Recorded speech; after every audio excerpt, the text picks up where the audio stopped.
Yesterday we learned that JAMA printed an article that was written by 3 anti-opioid wackos. Now one of the wackos is Dr. Mark Sullivan. He's a member of the hate organization PROP. And Sullivan along with Jason Doctor. Now Jason Doctor isn't a medical doctor, he's a psychologist.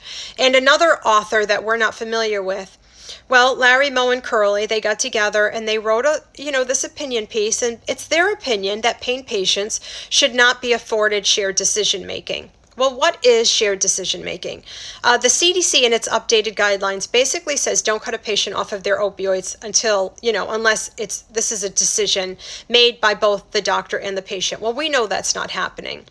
Now, they're doubling down. They don't like that the CDC offered this guidance, so they refer to the NICE guidelines coming out of the UK.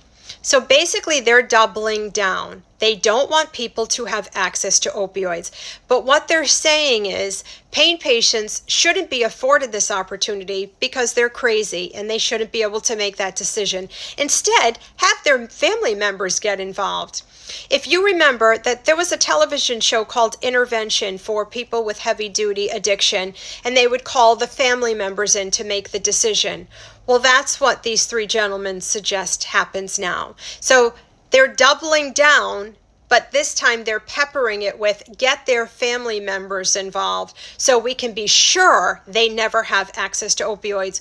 Please, folks, take some time out of your day, submit a paragraph to the editor who allowed JAMA to print this garbage. I'm going to put his name and his email address. Try to be concise, and remember, always be polite but never censored. And thank you so much for supporting our Patreon page.